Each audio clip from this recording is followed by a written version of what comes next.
The government is all likelihood will announce the implementation of one rank one pension today. Senior government sources say centre is not going to wait for the veterans to agree to all its demands.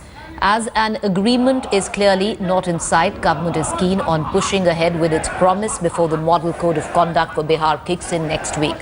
Hoping that the final one rank one pension formula will be acceptable to a majority of veterans, government sources say several veterans have been calling to say that the new one rank one pension formula is acceptable to them.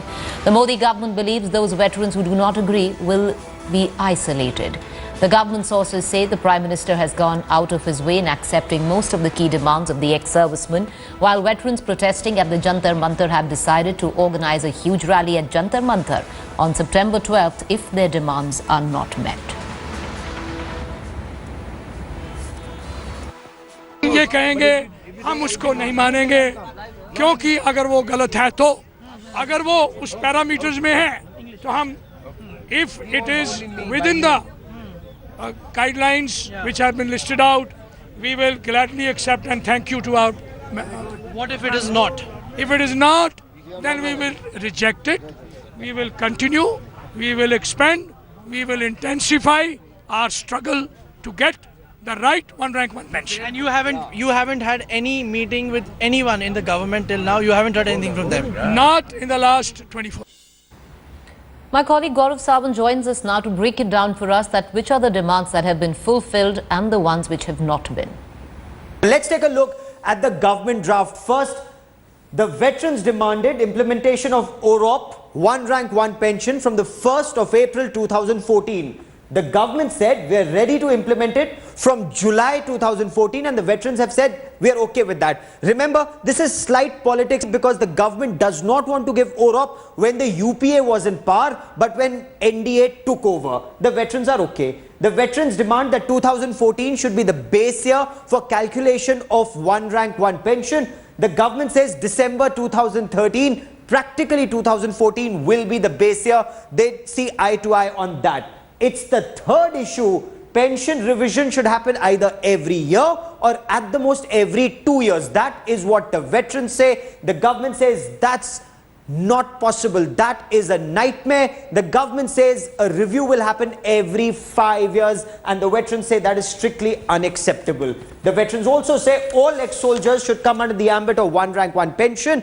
Everyone who's completed 21 years of service. The government says not those who've sought voluntary retirement. They will not get one rank one pension benefit. Apart from that, OROP areas should be given in one installment. The government says it's 8,500 crore rupees has to be divided among 17 lakh plus veterans. We'll pay it in 4 half-yearly installments. There can be meeting ground on this. And finally, as far as the veterans are concerned, they are very strict about it. They insist it has to be every 2 years. Pensions have to be reviewed.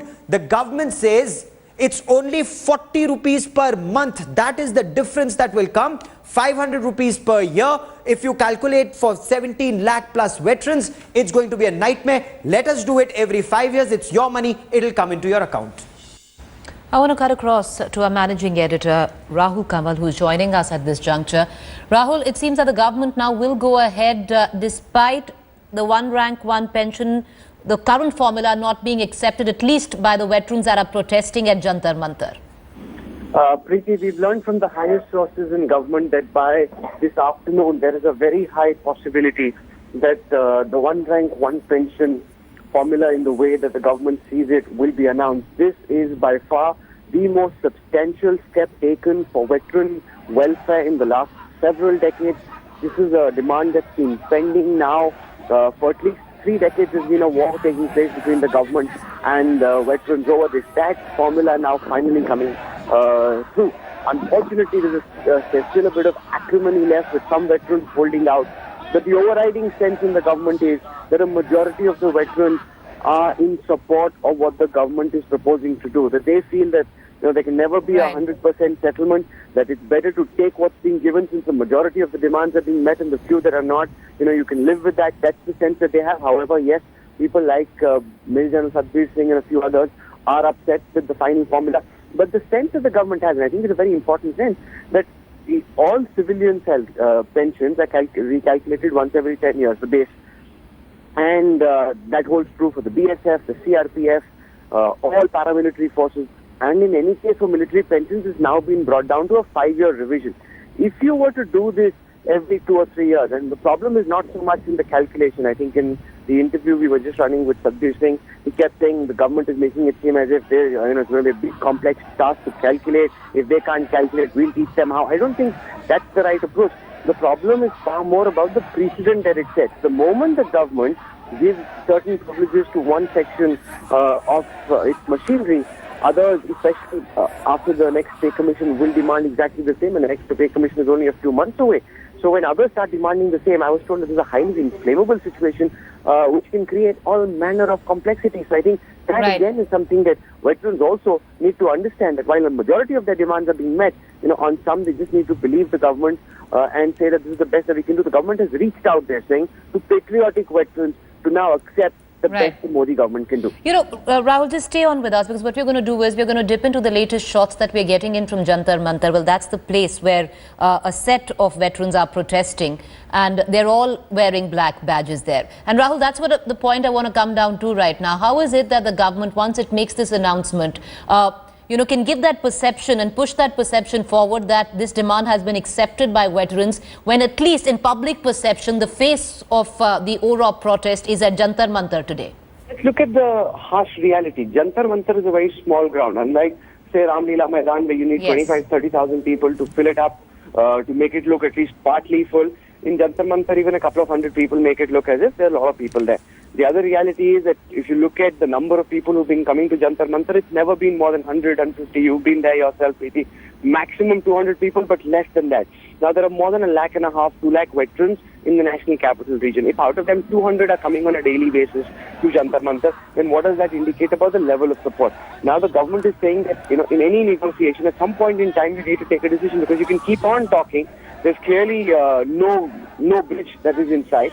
You can keep on talking, then the deadline will get missed. Remember, one very pressing problem for the government is that as early maybe as Tuesday, possibly even Monday, the Election Commission is going to notify the dates for the Bihar polls. The moment that happens, the Model Code of Conduct kicks into play. The moment that happens, this announcement cannot be made. There are a huge number of veterans in Bihar. If OROP is not a reality by then, that is going to be expensive for the BJP government. They can't take that risk. In any case, the BJP government and the Prime Minister himself feel that this is an obligation they've taken, this is a promise they've made, this is a promise they want to keep. The sense that I picked up, Preeti, by speaking to senior people in government is that the Prime Minister has already gone out of his way, that on several issues where the bureaucrats were not willing to flinch, bureaucrats were not willing to make concessions, the Prime Minister has pushed the envelope and said, no, this is a promise we must make. And therefore they believe that, we can't do any more without upsetting the apple cart. We don't want to create a situation where other wings of government go on strike or threaten strikes. That's not the kind of thing the government can afford to deal with. And it's not just the 8-10,000 crores for veterans. It's the question of the precedent that this sets for other forces that is really spooking the government, and therefore they have to walk carefully and cautiously. They can't take that risk. Of course, to some extent, you're right when you say that, you've got these people with black badges, veterans, people all of us have a lot of respect for, still out in protest, still not accepting what's being done. But the government feels that even if within the first 48 hours there isn't that immediate response that the government has done something which other governments haven't been able to for 30 years, at least over a period of time there'll be a realization that the announcement has been made, salaries are being revised, the promise has been kept, and a majority of the veterans will get on with life, will accept what the government has done, will be grateful for what the government has done and get on with it. Now, the government is telling us at very senior levels that they've been receiving several calls from veterans, not just in Delhi, but from other parts of the country as well, where these veterans have reached out and said that they're okay with what the government is doing. That while a few people are protesting, one particular veterans body is protesting particularly hard, they're okay with what the government is doing, and they're saying, you go ahead, don't worry about those people, we're still happy. Yesterday also, at Jantar Mantar, after India Today first broke the specific details about the government's one rank, one pension formula, our correspondents who were there on the ground reported how there were differences amongst the veterans there, with some of them saying, okay, this is good enough, we can't just hold out for no reason, let's get on with it. It's been 82 days, and these are not professional protesters These are people who, are used to battle, are used to being out on the border. They're not people who are used to, being out at Jantar Mantar protesting every day. So several of them were actually telling the others who were holding out that let's get on with it. So there were those differences visible at Jantar Mantar itself amongst the couple of hundred people who were there. And therefore, in the larger community, the government hopes that better sense will prevail and people will accept that the Modi government has done something other governments have promised but not implemented. Appreciate you joining us, Rahul. We're going to keep coming back to you for further updates there. But those are the live visuals that we're getting in from Jantar Mantar. At least one set of veterans there refusing to accept what is being offered as the current one rank one pension formula. What we do believe at about in the afternoon sometime at about 3 p.m. is what the time is coming through, that an official announcement might be made by the Defence Minister. We'll keep a track on that.